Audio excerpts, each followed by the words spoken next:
Yo les potes, j'espère que vous allez bien, on se retrouve sur Epic 7, nous allons parler du portail qui vient tout juste de sortir comme d'habitude, en plus de sa collab donc avec Full Metal Alchemist Brotherhood.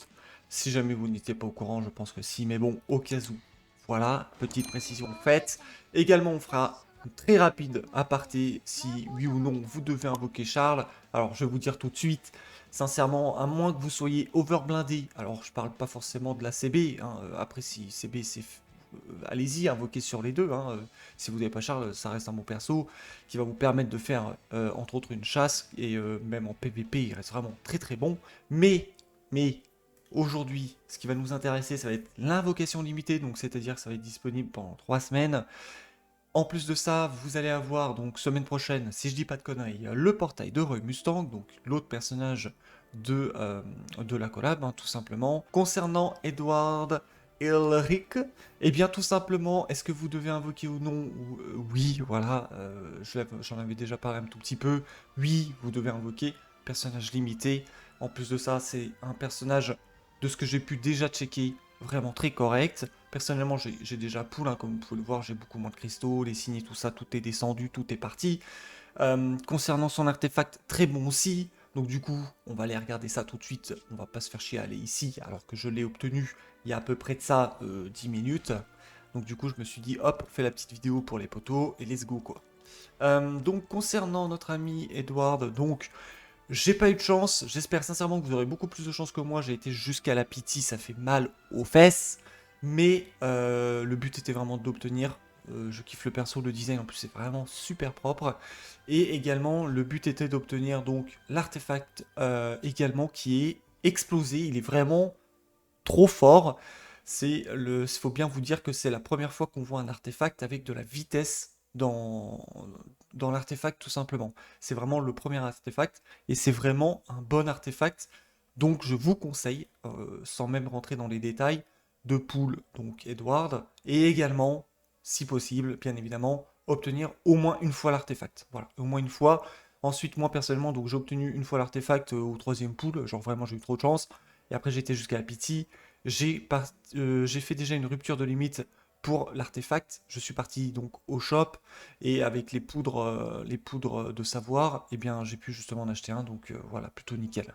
Je vous conseille de faire pareil, hein, de ne pas cramer tous vos signés et également euh, pierre à ciel au niveau du portail parce que derrière, donc semaine prochaine, vous aurez également le portail donc, de Roy Mustang qui est également, je pense, en tout cas de ce que j'ai pu voir au niveau des sorts, vraiment très sympa. Après, comme d'habitude, ce qui est écrit sur le papier, c'est quelque chose de beau, mais quand une fois vous êtes en pratique, bah, ça peut être un peu moins beau. Voilà, tout simplement.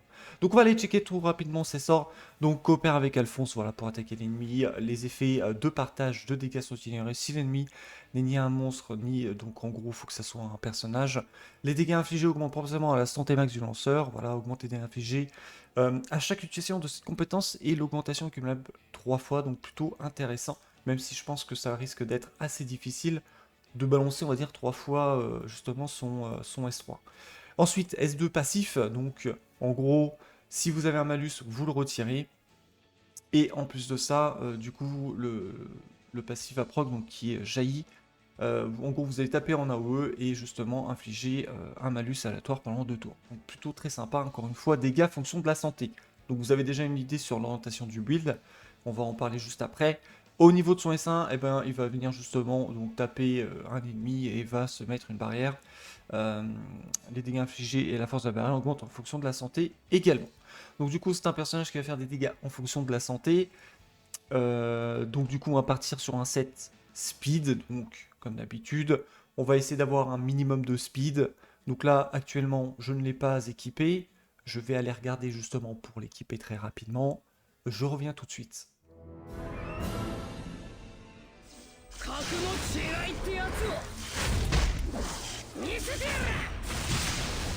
Donc voilà, après un rapide petit check au niveau des équipements qu'il me restait, voilà ce que j'ai pu lui mettre. C'est pas encore fifou, je pense que je peux faire mieux. J'ai fait au plus rapide, hein, c'est pas le plus perfect, mais c'est plus pour vous donner un ordre d'idée sur comment vous orienter justement pour un build, on va dire, en tout cas de, encore une fois, mon point de vue, concernant Edward. Donc du coup, on va partir Sur une petite base d'attaque, on va dire que, on va dire 2000, ça serait vraiment bien. J'ai pas réussi à l'atteindre.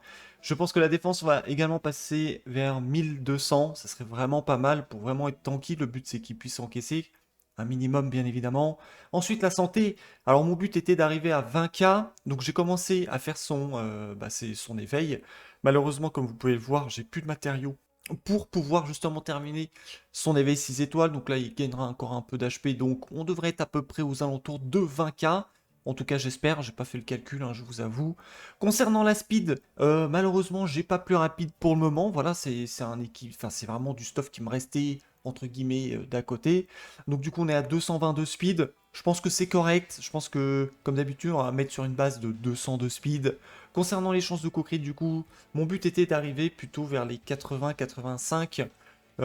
Concernant plus son artefact qui va augmenter les chances de coup critique donc de 10%, donc je voulais arriver plus vers les 85-90 à la limite, comme ça on va dire je suis à 100%, bref, donc 72, voilà, j'ai fait du mieux que j'ai pu, et je suis parti sur du dégâts crit. Mon objectif personnel était d'arriver à 300 de dégâts crit, mais c'est pas forcément évident d'avoir toutes les stats un peu partout, surtout que c'est un équipement pas modifié, donc du coup c'est pas évident du tout, c'est vraiment un équipement, un vieil équipement, donc bref, voilà.